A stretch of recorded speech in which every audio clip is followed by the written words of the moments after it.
Hello, Pablo. How are Hi, I'm you? good. How are you?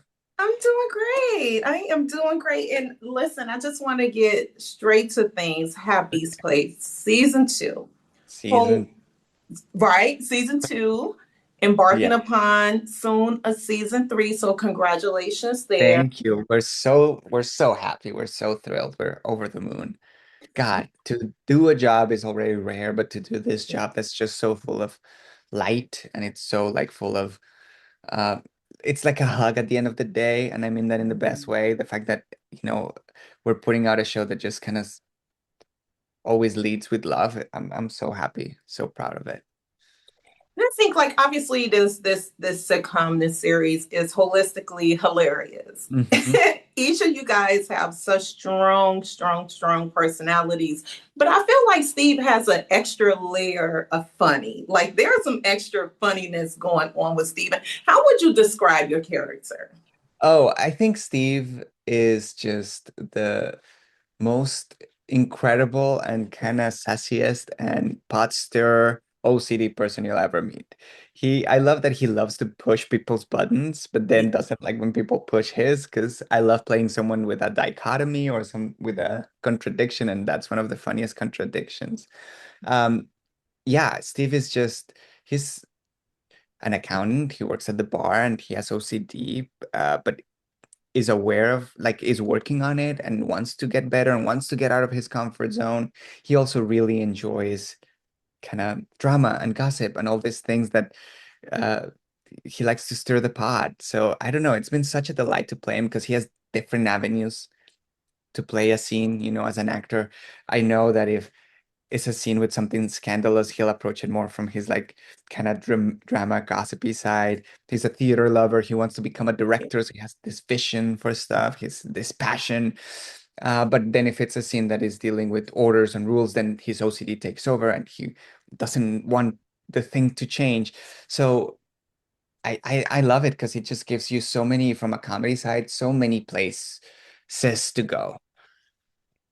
And I think speaking of the different avenues, I feel like season two, Steve really leaned into his boldness a little bit more. Would you Yeah. agree with that? Oh, Right? 100%. I feel like, and it's one of the things I'm like really proud of is it he came to that boldness slowly, and I think it happened because he had to start like choosing to get out of his comfort zone, you know. Yeah.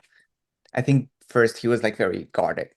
Um, and that's where we meet the character at the beginning, and slowly he like opens up and realizes that all his friends at the tavern are only helping him get out of that comfort zone and push himself as much as he can. They're not pushing him beyond what he can, but they're willing to go on the journey with them. So I don't know. It's really funny. I just adopted a dog this year, and that Oh, first month and a half, seeing them yeah. like kind of slowly get out of the comfort zone and just kind of Yeah. like, because it's a new environment for them.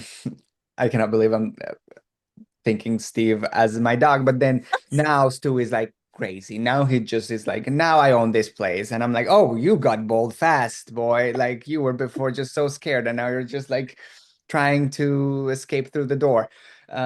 So it's kind of like that. I feel like Steve really at the beginning was really guarded and slowly has been opening up and just Yeah. finding finding those corners of himself that he had never had the opportunity to reach. Yeah. And it's funny, I was actually going to ask you, like, once you came across your storyline and the way in which Steve's storyline was going to evolve going Mhm. into season two, like, what were your thoughts? But I feel like you answered that already. It definitely sounds like something you were ready to take on and something Yeah. that really enthused you and incited you about And about where yeah, he was going season two, right? and I'm excited for season three is to keep Yeah. going on the journey. It's like seeing him out in the world. If he wants to become a director, it's like, how would he be on a set now? Like, and not the Yeah. set of his friends, but like dealing with other people. How is he like out in, I don't know, like a sports game or something like that? Yeah.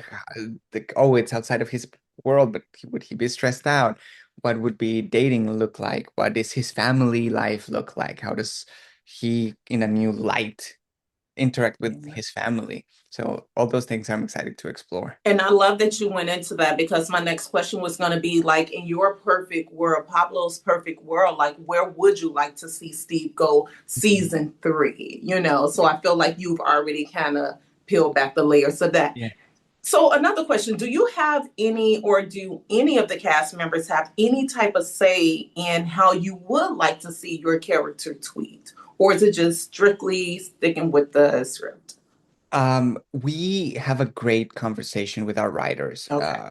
Throughout the season, we're always talking. I think the like the big arching ideas they come up with, but right now everyone's taking a very well-deserved rest because we finished Yeah. season two and we'll start season three somewhere around summer, I think.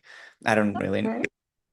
I don't think there's even a start date yet. I don't know, Mhm. but um. before we do that, all those conversations will start happening and they'll have ideas, the director and all those things were surprises for me, but it's so welcome surprises. Sometimes as an actor, I like to just see, because Steve is a creation of all of us together, Yeah. even the props department, everybody has ownership over Steve. I like to think that.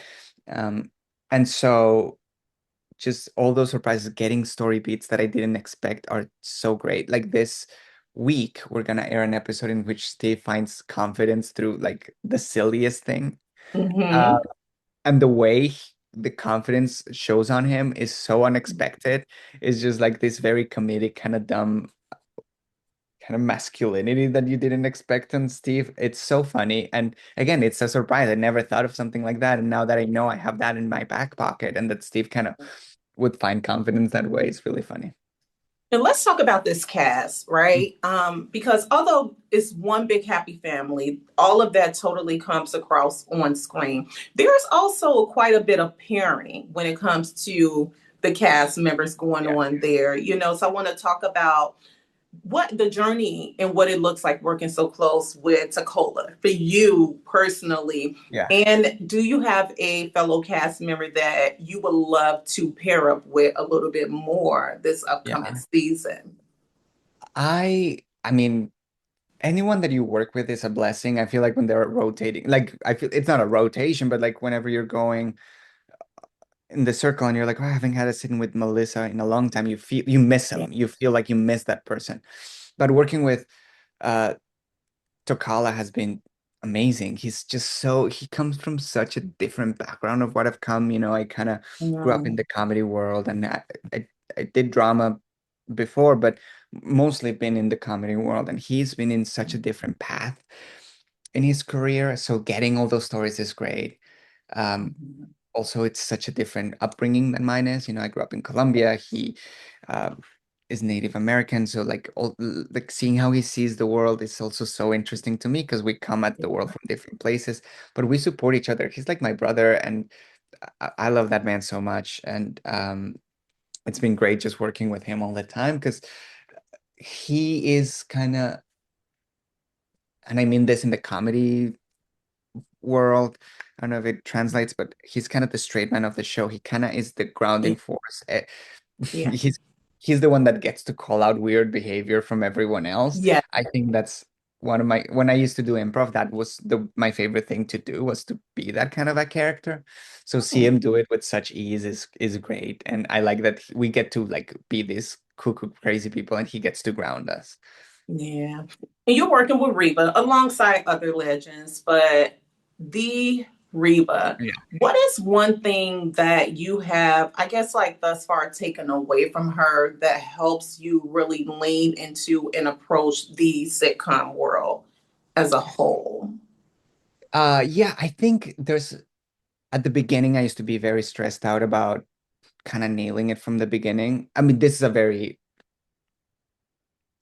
how do I start the here's what she's taught me. First of all, graciousness, greatness. She is the best person you'll ever meet. I don't know what else to say. However, for the sitcom world specifically, is that it takes a week. I used to want to have it perfect by day one. I'm a perfectionist. Maybe that's my entry point into Steve, that we're both perfectionists in a way. So I wanted from day one to just kind of arrive ready. like not ready. Of course, you always have to be ready, but I mean, perfect. Like Yeah. done, finished work. And I think she kind of taught me by example, just that it takes a week. There will be rewrites. We like Mm, it's a process. By yeah. the end of the week, we will be ready. And Yeah. so kind of just that gradual approach to it really saved me, to be honest, because the beginning Mm, it was a stress game if it wasn't ready for me. And yeah. now I'm like, I trust the process. She's taught me to trust the process. Oh my God. Well, Pablo, it has been an absolute pleasure meeting you and It was so speaking with lovely you meeting you today. too. A huge congrats on season three. I Thank cannot wait to see what Steve is bringing to the big screen. Oh So yeah, thank you so much.